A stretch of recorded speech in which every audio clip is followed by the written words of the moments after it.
Deus, que Deus abençoe a sua vida ricamente em nome do Senhor Jesus. Nós estamos mais uma vez no sacerdócio no seu lar. Eu sou o pastor Alessandro Rombola, se você ainda não me conhece, e eu tenho uma palavra de Deus para a sua vida. Deus sempre quis se relacionar com um homem.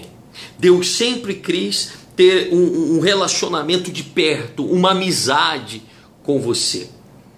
No entanto, que quando Deus formou o homem, Ele colocou da própria vida dele dentro de nós. Deus criou as estrelas, Deus criou os sóis, as constelações, Deus fez os animais, mas então não colocou da sua própria vida dentro dos animais. Mas quando Deus nos fez, quando Ele nos criou, Deus soprou sobre as nossas narinas e nos fez alma vivente. Quando Deus criou todas as coisas, criou pela sua palavra, mas quando então foi nos formar, Ele nos moldou com as suas próprias mãos. Depois de ter feito tudo, os céus e a terra, o universo, os sóis, as constelações, então Ele olhou e viu que não existia nenhum ser que Ele criou que pudesse olhar nos olhos e ser espontâneo, amá-lo por espontaneidade, por escolha, por livre-arbítrio.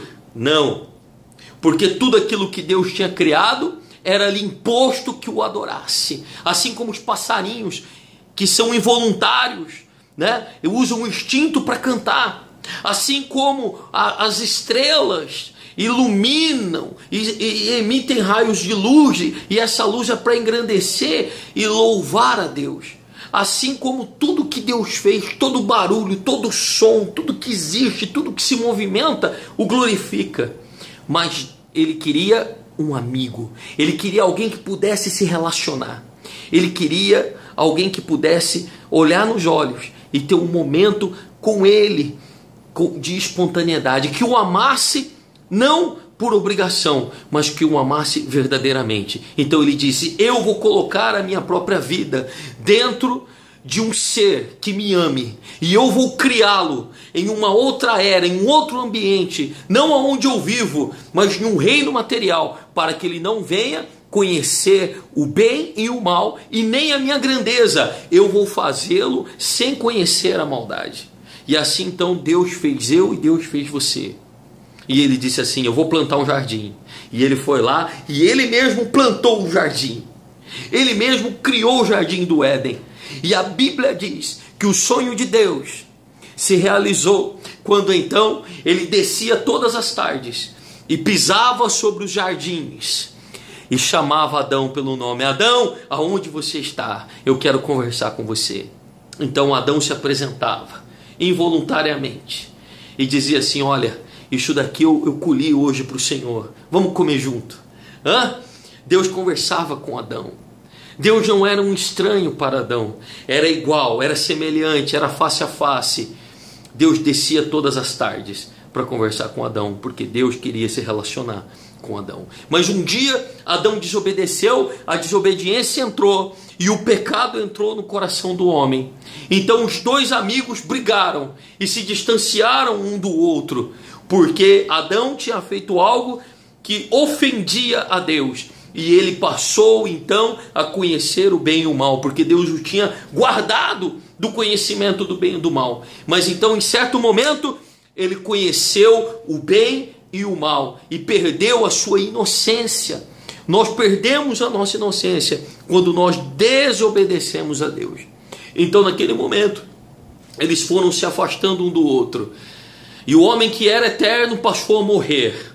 E ele que antes vivia centenas de anos passou a viver menos.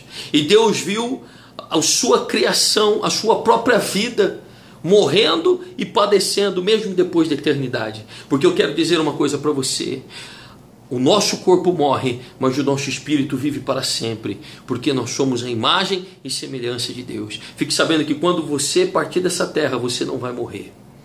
Você vai continuar vivo, mas em outro lugar. Se for perto de Deus, aonde a luz está, mas longe de Deus, em plena escuridão, distante dele. Deus impôs algo e disse assim: então toda alma que morrer, que pecar, melhor dizendo, esta morrerá. Até que se levante alguém que me obedeça, que faça as pazes comigo, que seja fiel, até que se levante alguém realmente que me busque em espírito e em verdade, que não peque, então eu vou fazer as pazes de novo com o homem. Então o que aconteceu foi que não havia um justo sequer. E quando Deus olhava para a justiça de todos os homens, de Noé, de Moisés, de Abraão, de todos estes, nenhum seria capaz de fazer uma aliança novamente, as amizades, as pazes entre o homem e Deus. Então Deus disse assim: eu não aguento mais ver a minha própria criação, a minha própria vida sofrer. Deus sofria conosco.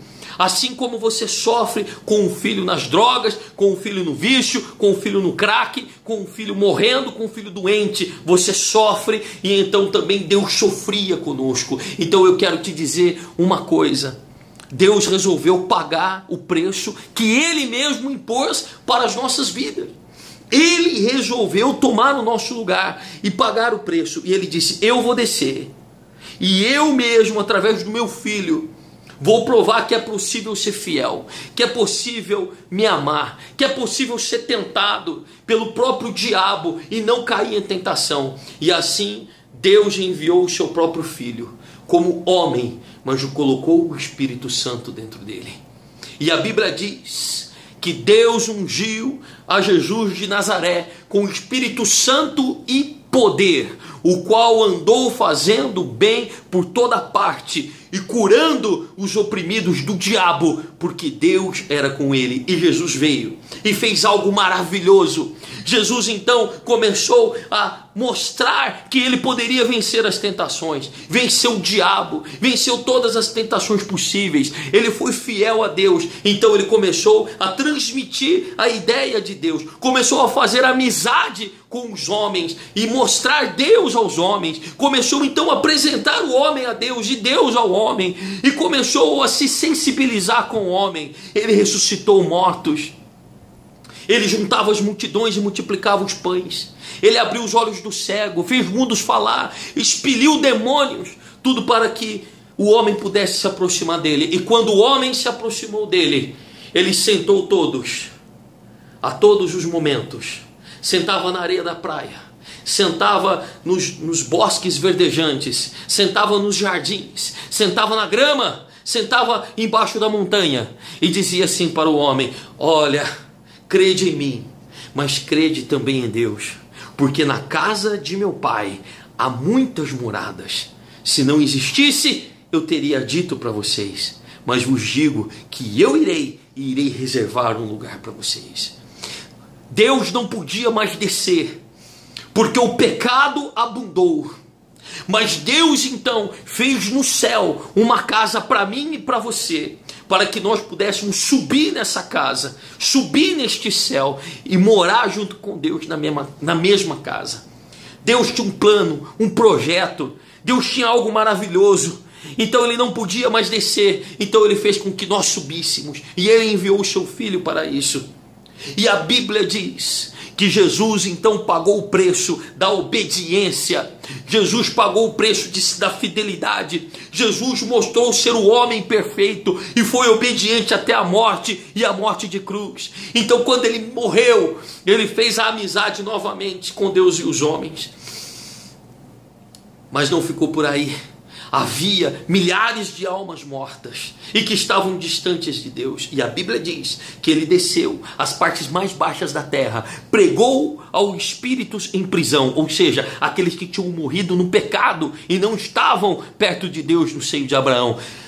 E aqueles espíritos que aceitaram, a Bíblia diz que ele levou os cativos, ele levou o cativeiro, ele levou o cativeiro e subiu aos céus, deu os dons aos homens e apresentou estes homens a Deus, levou-os para uma nova morada.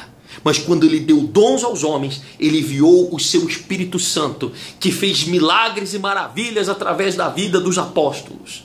Aqueles apóstolos que eram homens simples, pescadores, que não tinham nenhuma condição de fazer a diferença. Então eles se chegavam diante dos outros homens, cheios do Espírito Santo, assim como Pedro e João na porta do templo, fitou ali um aleijado que estava desde nascença sentado à porta do templo, e disse assim para ele: nem ouro e nem prata eu tenho para te dar, mas aquilo que eu tenho eu te dou. Em nome do Senhor Jesus, levanta e anda. E a Bíblia diz que na mesma hora Pedro pegou pela mão aquele homem, o levantou, e ele saiu pulando de alegria. Um homem que era paralítico. A Bíblia diz que o Espírito que estava sobre Paulo era tão vivo e eficaz e poderoso, que quando Paulo não podia atender as multidões, porque eram muitas multidões, então ele, da sua própria roupa, rasgava vestidos, rasgava os seus vestidos, e tirava pedaços, e entregava para as pessoas, e eles então levavam estes pedaços, colocavam sobre os enfermos, e eles eram curados. A Bíblia diz que os enfermos faziam filas e mais filas, porque era impossível que Pedro colocasse as mãos sobre eles. Então apenas a sombra de Pedro os curava. E milagres e maravilhas Deus fez de uma forma sobrenatural através da mão desses apóstolos, porque eles tinham uma promessa de Marcos 16, que dizia: ide por todo mundo e pregai o evangelho a toda criatura. Aquele que crê e for batizado será salvo, mas aquele que não crer será condenado. E estes sinais seguirão os que crerem: em meu nome expulsarão demônios, falarão novas línguas, pegarão em serpentes e escorpiões, e se beber alguma coisa mortífera não lhes fará dano algum, e imporão as mãos sobre os enfermos e eles serão curados. Eu quero dizer para você, meu amigo, minha amiga que está me assistindo, Deus quer cumprir o sonho dele através da sua vida.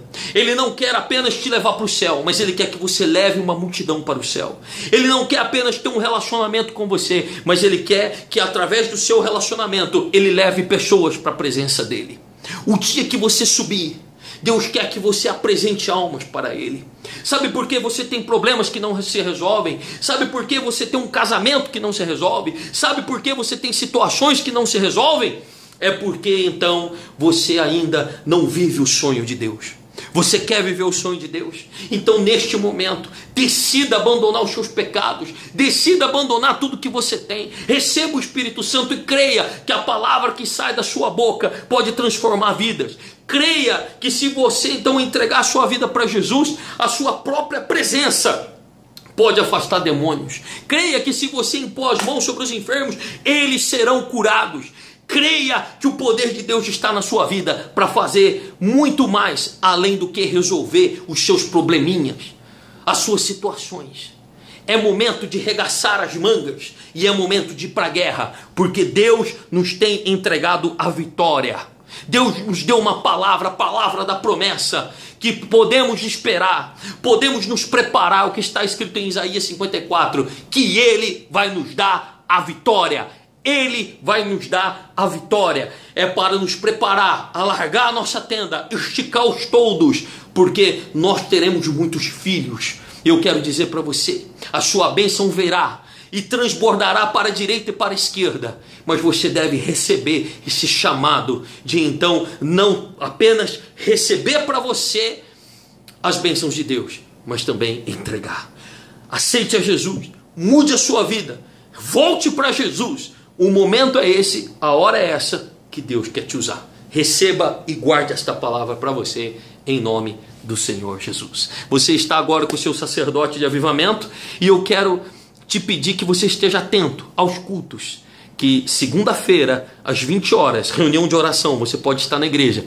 Quinta-feira, às 19h30, Rede da Família. Sábado, às 20 horas, nós estamos com a Conexão Jovem, na presença de Deus, junto para louvar e adorar o nome do Senhor.